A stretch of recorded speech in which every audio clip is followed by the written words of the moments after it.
जय हिंद साथियों, आज अपन बात करते हैं सेल डिवीजन के बारे में। सेल डिवीजन में अपन कौन कौन सी बातें करेंगे, सेल डिवीजन होता क्या है, सेल डिवीजन किसे कहते हैं, सेल डिवीजन कितने प्रकार का होता है, सेल डिवीजन कहां कहां देखने को मिलता है। ठीक है, तो सबसे पहले अपन सेल डिवीजन की बात करें। जैसा कि नाम से ही प्रतीत हो रहा है, सेल मतलब कोशिका और डिवीजन का मतलब है विभाजन। तो कोशिका का एक, दो या दो से अधिक भागों में डिवाइड हो जाना क्या कहलाता है, सेल डिवीजन कहलाता है। ये हमें तीन प्रकार का देखने को मिलता है। अब तीन प्रकार में कौन कौन से वो प्रकार हैं साथियों, उनकी भी बात कर लेते हैं। पहला है एमाइटोसिस, दूसरा है माइटोसिस, तीसरा है मियोसिस। ठीक है, अब इसके बारे में मैं प्रत्येक के बारे में जानकारी करवाता हूं। एमाइटोसिस की बात करें, ये केवल प्रोकैरियोटिक कोशिका में देखने को मिलेगा और प्रोकैरियोटिक कोशिका के बारे में मैंने आपको पहले बता दिया गया है विस्तृत रूप से। जिन्होंने वो वीडियो नहीं देखा, जाके प्लेलिस्ट में सारे सीक्वेंस वाइज वीडियो पड़े हैं, देख के आए। प्रोकैरियोटिक कोशिका जो ऑर्गेनिज्म, माइक्रो ऑर्गेनिज्म होते हैं, उन्हीं में प्रोकैरियोटिक कोशिका मिलती है। और इन माइक्रो ऑर्गेनिज्म जो क्या है, ये हमारे अंदर बीमारी फैलाने का कार्य करते हैं ना, ये सभी माइक्रो ऑर्गेनिज्म करते हैं। बैक्टीरिया, वायरस, अभी कोरोना वायरस चला था, लंपी वायरस, ये सभी किस में आते हैं, प्रोकैरियोटिक में आते हैं। ठीक है, अब इसमें क्या होगा, ये सबसे सिंपल प्रकार का विभाजन है एमाइटोसिस। क्यों? क्योंकि प्रोकैरियोटिक कोशिका में सभी प्रकार के ऑर्गन होंगे नहीं, तो सभी प्रकार के ऑर्गन नहीं होंगे तो ये सिंपल प्रकार का होगा, क्योंकि सभी प्रकार के ऑर्गन को डिवाइड नहीं होना, और डिवाइड नहीं होगा तो सबसे कम समय में डिवीजन हो जाएगा। सही है कि नहीं? इसमें क्या होता है कि एक सेल होती है, वो सेल क्या है, धीरे धीरे धीरे धीरे बड़ी होगी। बड़ी होने के बाद क्या है कि आगे चल के इसमें जो प्रोकैरियोटिक कोशिका में जितने भी ऑर्गन हैं और साइटोप्लाज्म है, वो क्या है, दो भागों में बट जाएगा और बीच में ऐसे ऐसे, जैसे अपन किसी गुब्बारे को बीच से मोड़ देते हैं ना, ऐसे इसमें संरचना बन जाएगी। और संरचना बनने के बाद सबसे पहले न्यूक्लियस डिवाइड होगा, न्यूक्लियस के बाद और ऑर्गन डिवाइड होंगे। डिवाइड होने के बाद आगे क्या होगा, दो कोशिकाएं बन जाएंगी। इसे अपन बोलते हैं, ये आपकी जो कोशिका होती है इसका नाम होता है मदर सेल, और ये जो आपके पास दो कोशिकाएं बनी हैं इसको बोलते हैं डॉटर सेल। ठीक है, अब क्या बोलते हैं, मदर सेल को मुख्य सेल भी बोलते हैं। ठीक है, मदर सेल से अपने क्या प्राप्त कर ली, डॉटर सेल। तो इसकी सेल डिवीजन या एमाइटोसिस की परिभाषा क्या बन जाएगी, यानी प्रोकैरियोटिक कोशिकाओं में एक मदर सेल से दो या दो से अधिक डॉटर सेल सेल डिवीजन के पश्चात प्राप्त होने की प्रक्रिया एमाइटोसिस कहलाती। आगे ध्यान में, ठीक है, इसी से परिभाषा बना सकते हैं। साइंस के अंदर कुछ भी चीज रटने की जरूरत नहीं है, कॉन्सेप्ट क्लियर होना चाहिए। ठीक है, अब अपन बात करते हैं माइटोसिस की। अब माइटोसिस और नीचे आपको मियोसिस, ये दोनों मिलेंगे आपको यूकैरियोटिक प्रकार की कोशिकाओं में। एक क्वेश्चन तो आपका यही बन गया कि प्रोकैरियोटिक कोशिकाओं में कौन सा विभाजन होता है, कौन सा डिवीजन मिलेगा, और यूकैरियोटिक प्रकार की कोशिकाओं में कौन सा सेल डिवीजन देखने को मिलेगा। ठीक है, अब मैं बात करना चाहूंगा आपके लिए माइटोसिस किसे कहते हैं। इसमें क्या होता है, माइटोसिस में ऐसा होता है, जैसे ये सबसे पहले बता दूं कि एक कायक कोशिकाओं में मिलेगा। माइटोसिस किस में मिलेगा, कायक कोशिकाओं में मिलेगा। जैसे तुम्हारी बॉडी है, इस बॉडी पे मैंने चोट मारी, अब यहां क्या है, कोशिकाएं खत्म हो गई। अब ये कोशिकाएं मर गई, जैसे कहीं एक्सीडेंट में तुम्हारा हाथ छिल गया या कट गया या फिर कुछ भी हो जाता है तुम्हारे हाथ के अंदर, तो वो क्या है, घाव बन जाता है। उस घाव को भरने का काम कौन करता है, सेल डिवीजन करता है, कोशिकाएं करती हैं। जो पुराने प्रकार की कोशिकाएं, उनसे नई कोशिकाएं बनेंगी। वो कोशिकाएं क्या करती हैं, समसूत्री। समसूत्री, जैसे कि नाम से पता चल रहा है, समसूत्र, सूत्र मतलब फॉर्मूला, और सम यानी समान फॉर्मूला। जैसे यहाँ की 10 कोशिकाएं मरी, अभी मैंने थाप मारी, 10 कोशिकाएं मरी, और पड़ोसी की कोशिकाएं तुरंत क्या है 10 की 10 कोशिकाएं बनाएंगी, तो इसे बोलते हैं समसूत्री। कभी कभार ऐसा हो जाता है कि एक कोशिकाएं पड़ोसी की 10 से ज्यादा बना देती हैं, तो इसे कहेंगे कैंसर। और 10 से कम बनाएंगी तो भी प्रॉब्लम, 10 से ज्यादा बनाएंगी तो भी प्रॉब्लम। तो ये मेंटेन हमारा समसूत्री विभाजन में होता है। समझ में आई? अगर सेल डिवीजन हुआ समसूत्री विभाजन में और कभी कोशिकाएं क्या है ज्यादा बन गई, और ज्यादा बनने के अगर अंदर ही इंटरनल नहीं होता है उनका विभाजन, अगर बाहर की ओर निकल आती है तो कोई दिक्कत नहीं है। जैसे आपका मस्सा होता है, जैसे मस्सा होता है, आप कहीं भी देख लेना, वो मस्सा बाहर की ओर क्या हो जाता है जब सेल डिवीजन ज्यादा हो जाता है। कौन सा? माइटोसिस। और माइटोसिस ज्यादा हो जाएगा जब बाहर की ओर होगा तो वो क्या है मस्सा का रूप ले लेगा और छोटे छोटे मस्से बन जाते हैं। वो क्या है अनियमित माइटोसिस होने के कारण बनता है। समझ में आया? कैंसर जब अंदर ही अंदर सेल डिवीजन हद से ज्यादा हो रहा है, अनियमित हो रहा है, तो इसे कैंसर का रूप दे देंगे। समझ में आ गया होगा समसूत्री विभाजन। अब मैं बात करना चाहूंगा, उससे पहले समसूत्री विभाजन की कुछ अवस्थाएं उनकी भी बात करता हूं। जैसे इंपोर्टेंट है समसूत्री विभाजन यानी माइटोसिस, इसको ढंग से याद कर लेना। इसमें 5 अवस्थाएं देखने को मिलेगी, इंटरफेज, प्रोफेज, मेटाफेज और एनाफेज और टीलोफेज। कितने प्रकार की अवस्थाएं याद करो अभी मेरे साथ? इंटरफेज, प्रोफेज, मेटाफेज, एनाफेज और टीलोफेज। एक बार फिर से मेरे साथ बोलो आप, इंटरफेज, प्रोफेज, मेटाफेज, एनाफेज और टीलोफेज। 5 अवस्थाएं आपको याद होनी चाहिए। अवस्थाएं कुछ नहीं है, ए ही है, जो ऊपर बताया वही चीज है। इसमें थोड़ा क्या है कि समसूत्री थोड़ी ब्रॉड पैटर्न है, तो ब्रॉड तरीके से पार्टों में डिवाइड कर दिया इसकी स्टेज, वही चीज है अभी देखने को मिलेगा आपको। जैसे देखो इंटरफेज की बात करें, इंटरफेज में क्या होगा कि जो सेल है, कायिक सेल है, वो क्या है बड़ी होगी, लार्ज होगी, और ये फर्स्ट अवस्था है किसकी? माइटोसिस की। माइटोसिस की कौन सी अवस्था है? फर्स्ट अवस्था है। कौन सी? इंटरफेज। इंटरफेज में क्या होगा? कोशिका लार्ज होगी, लार्ज होने के बाद क्या होगा? लार्ज होने के बाद जब कोशिका ही लार्ज हो रही है तो उसके अंदर जितने भी ऑर्गन है, न्यूक्लियस है, वो भी लार्ज होगा। और सबसे बड़ी बात, सेकंड नंबर की अवस्था आती है प्रोफेज। ठीक है, इसमें भी न्यूक्लियस बड़ा हो रहा था और कोशिका बड़ी हो रही थी। प्रोफेज में क्या होगा? स्पिंडल फाइबर बन जाएंगे। अब ये स्पिंडल फाइबर क्या होते हैं ध्यान से देखिएगा।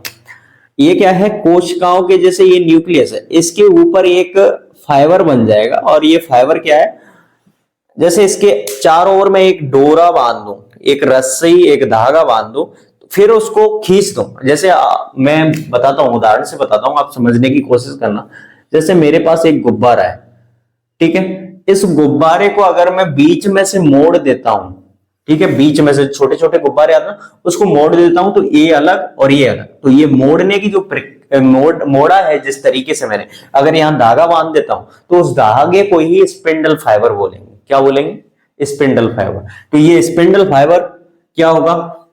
इसमें स्पिंडल फाइबर बनेंगे और न्यूक्लियस का है डिवाइड हो जाएगा 2 भागों में। जैसे इसके चारों ओर न्यूक्लियस पे स्पिंडल फाइबर बने और स्पिंडल फाइबर को क्या कहें? खींच दिया, तो खींच देंगे तो न्यूक्लियस 2 भागों में बढ़ जाएगा। जैसे इस गुब्बारे को मैंने दोनों तरफ से मोड़ दिया और 2 धागे लगा दिए, तो इनको अलग कर सकता हूं, तो 2 डिवाइड हो गया। तो सबसे पहले किसका विभाजन होगा? न्यूक्लियस का विभाजन होगा। ध्यान से देखिएगा, सबसे क्वेश्चन यहीं के बनेंगे।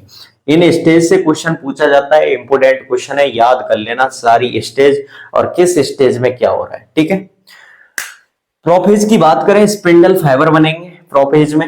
अब स्पिंडल फाइबर बनने के पश्चात क्या होगा? न्यूक्लियस इसी प्रोफेज में डिवाइड हो जाएगा। क्यों? सबसे पहले न्यूक्लियस क्यों डिवाइड हो रहा है? भाई तुम्हारे को पहले ही बता चुका हूं कि सेल जो होती है उसका ब्रेन किसे कहते हैं? न्यूक्लियस को कहते हैं। जब 2 डिवाइड हो जाएंगी सेल, तो न्यूक्लियस तो पहले चाहिए ना, नियंत्रित करने के लिए, सब सूचनाएं पहुंचाने के लिए सेल में। तब सबसे पहले क्या होता है? न्यूक्लियस का डिवाइड होता है। उसके बाद क्या होता है? स्पिंडल फाइबर सब पे बन जाते हैं, ये बन गए, ये बन गए, ये बन गए, ये बन गए, जितने भी ऑर्गन है उन सब पे स्पिंडल फाइबर बन जाएंगे। कौन सी अवस्था होती है? वो होती है आपकी मेटाफेज। ठीक है, सबके मिडिल अवस्था है मेटाफेज, और अध्ययन के लिए भी यही अवस्था अच्छी मानी जाती है। और इसमें क्या होता है, सारे ऑर्गन डिवाइड हो जाएंगे, सब ऑर्गन, इनको स्पिंडल फाइबर को खिंच जाएगा तो सारे ऑर्गन डिवाइड हो जाएंगे। ठीक है, डिवाइड होने के बाद क्या करेंगे, फिर आती है आपकी एनाफेज अवस्था। और एनाफेज अवस्था में क्या होता है, जो ऑर्गन है वो पोलर की ओर, यानी दो पोलर, एक अपर और एक लोअर, इन पोलर की ओर क्या है, दौड़ने लगेंगे। ठीक है, और इधर के इधर एक ऑर्गन के दो भाग हैं, एक ऑर्गन के दो भाग में से एक तो जाएगा ऊपर की ओर और एक जाएगा नीचे की ओर, तो ये दोनों पोलर हो गए। अब एनाफेज अवस्था में सबसे छोटी अवस्था इसे कहेंगे, किसको, एनाफेज को, क्योंकि इसमें दो ध्रुवों की ओर जा रहे हैं। जबकि लास्ट जो अवस्था है वो टीलोफेज है, अंतिम अवस्था टीलोफेज। टीलोफेज में क्या होता है कि जो विभाजन है, वो डिवीजन है, वो कंप्लीट हो जाता है, यानी यहां से और यहां से सेल दो भागों में बट जाती है। ठीक है, ये सेल अलग हो गई, ये सेल अलग हो गई। समझ में आया? यानी सेल डिवीजन में क्या होगा, सेल डिवाइड होगी, और सेल डिवाइड हमने करके दिखा दी। ये प्रोसेस है, वही प्रोसेस है पहले वाली, लेकिन ये इसमें अंतर ये है कि ये यूकैरियोटिक में देखने को मिल रहा है और यूकैरियोटिक में कायक कोशिकाओं में देखने को मिल रहा है, जबकि असूत्री विभाजन प्रोकैरियोटिक में देखने को मिल रहा था। ठीक है, यहां तक कोई समस्या नहीं होगी। अब अपन अर्धसूत्री विभाजन की बात करेंगे। ठीक है, लेकिन इसके अंदर कुछ इंपोर्टेंट फैक्ट है, वो ढंग से याद कीजिएगा। सबसे लार्ज अवस्था इंटरफेज, सबसे लार्ज अवस्था इंटरफेज, याद करो सबसे लार्ज अवस्था कौन सी है, इंटरफेज। और स्टडी के लिए सबसे अच्छी अवस्था मेटाफेज, और एनाफेज क्या है, शॉर्ट अवस्था, सबसे छोटी अवस्था, स्मॉल अवस्था। ठीक है, समझ में आ गई? हाँ तो साथियों, अब बात करते हैं मियोसिस के बारे में। मियोसिस क्या होता है, मियोसिस की बात करते हैं। मियोसिस क्या है कि कब होगा, ये विभाजन की बात करते हैं। ये विभाजन आपका देखने को मिलेगा, ये डिवीजन रिप्रोडक्शन के समय। ठीक है, जनन के समय यह विभाजन देखने को मिलेगा। जनन के समय क्या होगा कि जैसे आपके पास एक फीमेल है, ठीक है, और एक मेल है। ठीक है, क्रोमोसोम की नंबर कितना है, क्रोमोसोम का नंबर है इसमें फीमेल में बात करें तो 44 प्लस डबल एक्स। ठीक है, इसमें बात करें मेल के अंतर्गत तो 44 प्लस एक्स वाई। ठीक है, इनकी मैंने पहले बात कर चुका हूं कि ये कौन से क्रोमोसोम है, ऑटोसोम क्रोमोसोम। ठीक है, ये इंपोर्टेंट क्वेश्चन है, पूछा जाता है, ऑटोसोम एलोसोम में अंतर, याद कर लेना। इसकी बात करें तो एलोसोम क्रोमोसोम है, यानी इसको सेक्स क्रोमोसोम भी बोलते हैं। ठीक है, यहां वही चीज है, 44 तो एलोसोम हो जाएंगे और ये एक्स वाई क्या होंगे, सेक्स क्रोमोसोम या एलोसोम। अब क्या होगा, रिप्रोडक्शन करवाएंगे। ठीक है, रिप्रोडक्शन में अर्धसूत्री, आधा, अर्ध का मतलब आधा, सूत्र मतलब फॉर्मूला, इसमें से क्या आएंगे, 44 में से 22। ठीक है, और इसमें से ये 2 है, यहां से क्या मिलेगा हमको, 1। ठीक है, अब क्या होता है, ये हमारे फीमेल के, और फीमेल से आया यहां मान के चलो एक्स। ठीक है, अब अपन मेल से बात करते हैं तो मेल से भी आधे आएंगे, 22 प्लस 1, और यहां से आया हमारा 22। यहां से जेड भी आ सकता है, नहीं नहीं जेड क्यों, एक्स भी आ सकता है और वाई भी आ सकता है, एक आएगा। लेकिन अगर 2 आ गए तो उसकी भी बात करेंगे, 2 क्यों नहीं आएंगे। अर्धसूत्री में आधा कर लिया, और आधा होने के बाद क्या होंगे, इनको करो तो 44 प्लस एक्स वाई। और तुम्हें पता है कि जब ये वाली समीकरण दिखती है तो आपका कौन बनता है, सन। ठीक है, यानी पुत्र का जन्म होगा, और पुत्री का जन्म कब हुआ, जब ये क्रोमोसोम कैसे होंगे, डबल एक्स, ठीक है। एक्स क्रोमोसोम होने पर क्या बनेगी आपकी पुत्री, डॉटर। इतना यहां तक कोई समस्या नहीं होगी। अब मैं बात करूंगा कि ऐसा ही क्यों हो रहा है। आपकी बॉडी के अंदर कितने क्रोमोसोम पाए जाते हैं, 46 क्रोमोसोम। यहां भी कितने हो गए भाई, 46 ही तो हो गए। 44 प्लस 2 और मिला दो 46। अगर यहां जैसे इस माइटोसिस में हो रहा था कि 44 के 44 उठ के यहां आ गए, ठीक है, रिप्रोडक्शन के दौरान, और 44 के 44 उठ के यहां आ गए, और ये भी दो आ गए, तो यानी 36 और 36 दोनों उठ के आ गए, तो भाई शरीर हो जाएगा बेडॉल, ऐसा भारी भारी हाथी जैसा। हाथी जैसा थोड़ी करना है भाई, हमें तो कितने क्रोमोसोम चाहिए, 46 क्रोमोसोम चाहिए। और वैसे हो जाएंगे कितने, दुगने हो जाएंगे, दुगने थोड़ी चाहिए हमें, शरीर तो इतना हो जाएगा भारी। और भारी वो किसी पे पहचान में भी ना आएगा, सब डरने लगेंगे। लेकिन ऐसा होता है कभी कभार, और वो डिजीज का पार्ट बन जाते हैं, वो अभी मैं सिंड्रोम में बताऊंगा, ठीक है।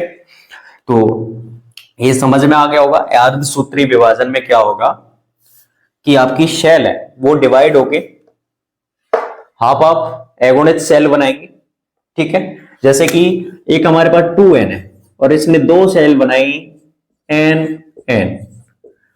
ये अर्धसूत्री विभाजन है, समझ में आया। अब आपका एमाइटोसिस, माइटोसिस और मियोसिस। मियोसिस में याद कर लेना कि रिप्रोडक्शन में होता है, और रिप्रोडक्शन सेल कौन कौन सी होती है आपकी, स्पर्म सेल और ओवम सेल, ठीक है।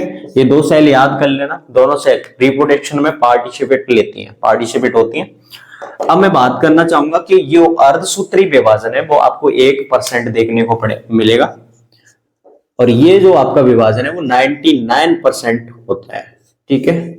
आगे बात समझ में। अब देखिए, इतनी बात समझ में आ जाने के बाद अपन बात करेंगे सिंड्रोम के बारे में। सिंड्रोम कैसे होता है, जब एक गुणसूत्र, आपके कितने गुणसूत्र हैं, 46 गुणसूत्र है। अब ये गुणसूत्र में क्या होगा, 46 गुणसूत्र में अनियमितता आ जाए, यानी इनकी संख्या या तो बढ़ जाए या घट जाए, अनियमितता आ जाएगी, तो इसमें क्या हो जाएगा, सिंड्रोम। सिंड्रोम एक क्या है, रोग है, ठीक है।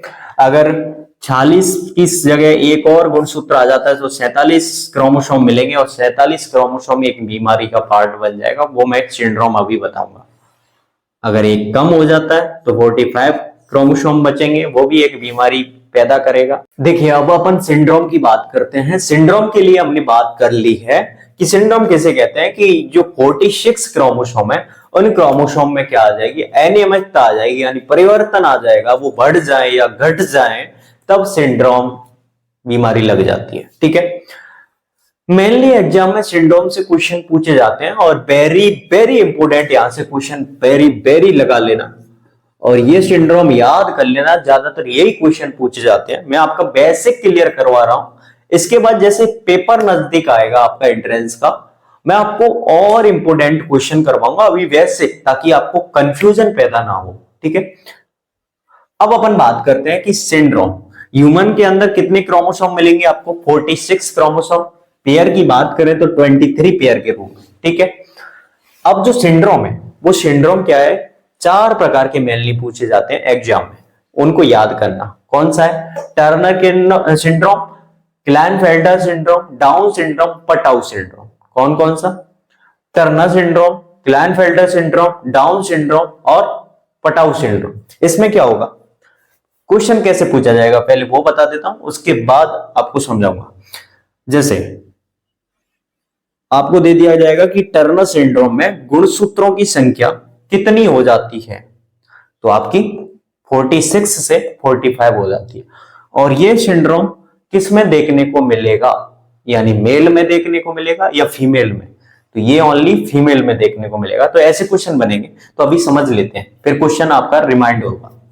जैसे टर्नर सिंड्रोम, इस टर्नर सिंड्रोम की बात करें तो आपके 46 क्रोमोसोम होते हैं। उस 46 क्रोमोसोम में क्या होगा, एक क्रोमोसोम की कमी हो जाएगी। एक क्रोमोसोम की कमी होने के बाद क्या होगा कि आपके जो फीमेल है वो बाजपन जैसी दिखाई देगी, ठीक है, और उसको बांझपन जैसा रोग होगा, यानी वो बच्चे पैदा नहीं कर सकती। यही नहीं है कि टर्नर सिंड्रोम हो तो तभी बांझपन है, बांझपन के कई सारे कारण हो सकते हैं। फीलोपियन ट्यूब में डिसऑर्डर हो सकता है, और मेंस्ट्रुएशन साइकिल हो सकती है, और उसके ओवम का प्रोड्यूस में परेशानी, कुछ भी कोई प्रॉब्लम हो सकती है। तो ऐसे नहीं बोल सकते कि केवल टर्नर सिंड्रोम, कई कारण होते हैं। जैसे आपका कपाल है, जैसे आपके सिर है, और सिर के फूटने के कई कारण हो सकते हैं, लेकिन फूट तो एक ही सिर ही तो रहा है। तो इसी प्रकार कारण कई हो सकते हैं, लेकिन उनमें से ही एक विशेष कारण क्या है, टर्नर सिंड्रोम। टर्नर सिंड्रोम होने पर आपकी जो महिला है, आपकी जो फीमेल है, वो कैसी होगी, बांझपन होगी। समझ में आया? जैसे आपका कपाल गाड़ी से लगने से, एक्सीडेंट में किसी ने दीवार में ठोक दिया तो फूट गया, तो ये इसके कई कारण हैं। हाँ, अब अपन बात करेंगे। इससे पहले मैं एक और बात कर लेता हूं कि सर आप कहेंगे, आपके दिमाग में बात बननी होगी कि सिंड्रोम में लेस और मोर, यानी लेस का मतलब है कि 40 से कम हो जाना, मोर का है 40 से ज्यादा। तो आपके दिमाग में यार ज्यादा हो गए तो क्या प्रॉब्लम है भाई, कोई दिक्कत थोड़ी होगी। अगर एक बात मानो, तुम्हारी सब्जी के अंदर नमक ज्यादा हो जाए, अच्छी लगेगी, स्वादिष्ट लगेगी? नहीं लगेगी ना। इसी प्रकार बॉडी है, बॉडी के अंदर आपके 46 क्रोमोसोम 1 सेल के अंदर होने चाहिए। समझ में आया? तभी आपका शरीर अच्छी तरह काम करेगा। अब क्लाइनफेल्टर सिंड्रोम की बात करते हैं। ये केवल मेल में ही देखने को मिलेगा। कौन सा सिंड्रोम? Klinefelter syndrome. इसमें क्या होगा कि आपके जो मेल है उसके क्रोमोसोम में एक की वृद्धि हो जाएगी, एक क्रोमोसोम की वृद्धि हो जाएगी। अब एक क्रोमोसोम की वृद्धि होने के बाद 47 हो जाएंगे क्या, क्रोमोसोम। और 47 क्रोमोसोम होने पर इसमें इस व्यक्ति में आ जाएगी नपुंसकता। नपुंसकता का मतलब है कि ना तो इसको मेल फीमेल से अट्रैक्शन होगा इस मेल को, और बच्चे प्रोड्यूस करने में भी एलिजिबल नहीं होगा। समझ में आई? मतलब मैं बात कर रहा हूं क्लाइनफेल्टर सिंड्रोम होने पर क्या होगा, जो मेल है बायोलॉजिकल कलेक्टर होता है एक दूसरे में अट्रैक्शन का, तो इसमें नपुंसकता आ जाएगी। ठीक है, इतना ध्यान रख लेना। डाउन सिंड्रोम की बात करें, डाउन सिंड्रोम आपका मेल और फीमेल दोनों के अंतर्गत देखने को मिलेगा। डाउन सिंड्रोम में क्या होगा कि आपके जो शरीर है वो कैसा होगा, मंगोलिया यानी बेडॉल प्रकार का हो जाएगा। आपका जो होठ है वो आगे निकल आएंगे, और ऐसा शरीर भारी भारी बहुत बड़ा शरीर हो जाएगा जिसकी कोई सीमा नहीं है। ठीक है, और ये आ जाएगा, और इसको मंगोलाइड बोलते हैं, और मेल फीमेल दोनों में देखने को मिलेगा। ठीक है, कौन सा? Down syndrome. इसमें गुणसूत्र क्रोमोसोम की संख्या कितनी हो जाएगी, 47 हो जाएगी। अब इसके बाद पटाउ सिंड्रोम की बात करते हैं। पटाउ सिंड्रोम में भी क्रोमोसोम की संख्या क्या होगी, 47 हो जाएगी। देख लो, ऊपर से बढ़ रहे हैं, ऊपर से ऊपर की ओर, ऊपर से नीचे की ओर क्या है, बढ़ रहे हैं ना। ठीक है, ऊपर से नीचे की ओर बढ़ रहे हैं। तो देखो पटाउ सिंड्रोम में क्या होगा, मेल फीमेल दोनों में देखने को मिलेगा। इसमें क्या होता है, जो ऊपर का होठ होता है ना, जैसे ये मेरा होठ है, ये क्या है, कट जाएगा। अब ये कट जाएगा, जैसे बहुतों का देखा होगा आपने, कई हॉस्पिटलों में देखा होगा कि कटे होठ का इलाज करवाएं, तो जो अपर होठ होता है ना, वो यहाँ से कट जाएगा, और कट जाने के बाद ऐसा हो जाएगा, और ऐसा हो। ये कौन सा सिंड्रोम है आपका, पटाउ सिंड्रोम। पटाउ सिंड्रोम में क्रोमोसोम की संख्या कितनी हो जाएगी, 47 हो जाएगी। ठीक है, आपका जो सेल जो चैप्टर है साइटोलॉजी मैंने पढ़ाई थी वो कंप्लीट हो चुकी है साथियों।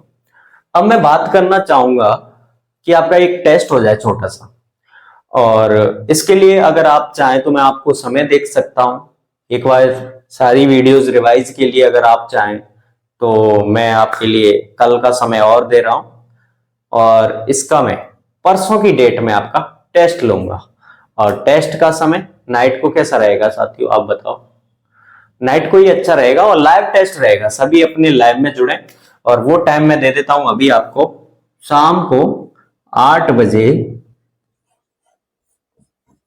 9 बजे या 9:30 बज जाते हैं, इसके बीच, यानी 8 बजे स्टार्ट हो जाएगा आपका लाइव टेस्ट, 9:30 बजे तक चलेगा। और 150 क्वेश्चन, ऑप्शनल क्वेश्चन पूछे जाएंगे, और वो क्वेश्चन केवल और केवल सेल साइटोलॉजी से ही संबंधित होंगे, और एंट्रेंस के लिए वेरी वेरी इंपोर्टेंट रहेंगे, किसी भी प्रकार के एग्जाम के लिए भी इंपोर्टेंट रहेंगे। तो उस टेस्ट को देना जरूर, फिर देखना आप में कितना बदलाव आता है, आपको पता चलेगा कि हम कितना सीख रहे हैं। ठीक है, फिर मिलते हैं कल किसी टिश्यू जैसे टॉपिक के साथ। जब तक के लिए बने रहिए हर घर शिक्षा के साथ। लेकिन एक रिक्वेस्ट है, कमेंट जरूर कर दिया करें मेरा हौसला बढ़ाने के लिए। Thank you.